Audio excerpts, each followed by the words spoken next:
Sabi nila, kapag ex na, ex na. Hindi na dapat binabalikan. Pero sabi naman ng ilan, pwede pa naman maging magkaibigan. Kaso, para sa akin, sakto lang.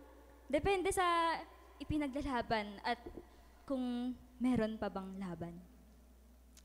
Siguro, hindi mo naman talaga dapat kalimutan lalo na yung mga natutunan sa inyong pinagdaanan. Kaya samahan niyo ako pakinggan at balikan. Hindi yung tao pero yung nakaraan. Kung may jeepney love story, siguro yung amin, LRT. So ngayon, simulan natin sa FPJ station na dating Roosevelt, kung saan puso ko ay nagmelt, kilig ang aking nafelt, para akong muling na love at first sight. Mga mata ko parang diamond, shining bright. Pagdating sa Balintawak na may palengkeng malawak, para rin akong maiiyak, para akong naghihimagsik din, naalala ko yung sigaw ng pugad lawin, parang kung sa'yo, pwedeng kolonyalismo, pwede mo kong gawing teritoryo, kaso hindi ka nga pala ganong klaseng tao. Dahil nung tayo ay nasa monumento, para kang si Bonifacio, malakatipunero, mala-revolusyonaryo, ikaw yung pinuno ng aking puso.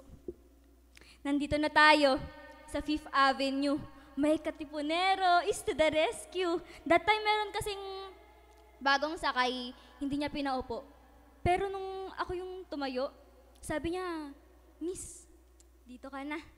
Ay, ano ba? Parang kasing, like, bakit? Bakit, Papa, sa akin ganyan ka? Sana hindi ito love bombing. Anyways, nakita ko nga pala yung ID rin niya. Nakita ko yung pangalan niya. Abad Santos. Tunog tagahukom, tunog abogado. Parang kaya kong ipagtanggol sa ibang tao.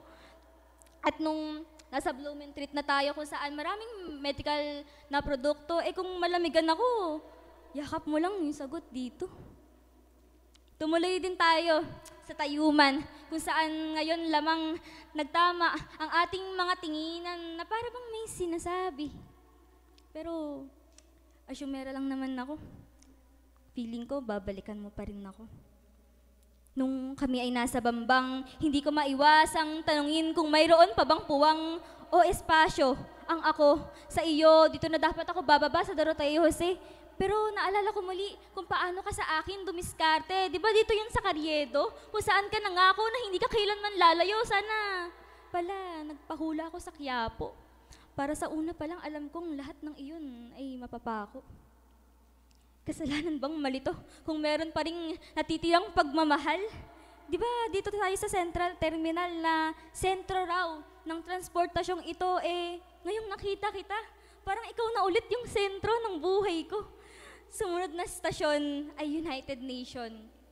Sana pala ipag-unite ulit tayong dalawa.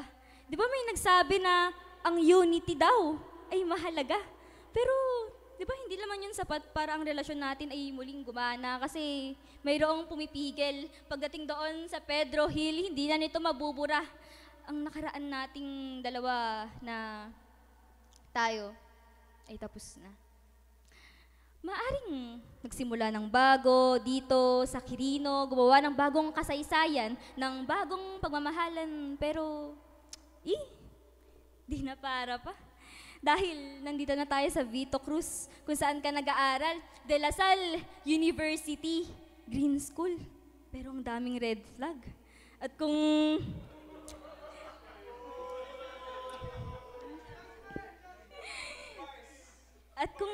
dati, sa mga galawan mo ay ako iyong nabihag, ngayon, hindi na ako magpapabulag. Sapagkat pagdating sa hill puyat, batid kong hindi na kita mahihikayat dahil ang sunod na istasyon ay libertad, na ang kahulugan ay paglaya o kalayaan. Ikaw ay bumaba at tuluyan akong iniwan. At sa wakas, nandito na ako mag-isa sa EDSA. Ayoko na sa pag-ibig na diktadorya. Pagdating sa baklaran, dumiretso ako sa simbahan, humingi ako ng kapatawaran, humiling ng walang kasawaan. Gusto ko ng pag-ibig na hindi imahinasyon. Ayoko ng pag-ibig sa LRT station. Gusto ko ng pag-ibig na may debosyon. Ayoko ng pag-ibig na sa una lang may dedikasyon. Gusto ko ng pag-ibig na may determinasyon. Sapagkat saan mang direksyon, tinuturo ako sa isang destinasyon. Hindi lamang sa revolusyon, kundi sa minamahal ko o aking nasyon. Kung sa bawat istasyon ay may istorya ng pakikibaka sa adhika, gaya ng pag-ibig, hindi ito basta-basta, sapagkat nariyan palagi ang pag-asa. Ang pag-ibig ay hindi na pag-iisa, ngunit nagkakaisa para sa bansa. Maligayang araw ng puso po sa ating lahat.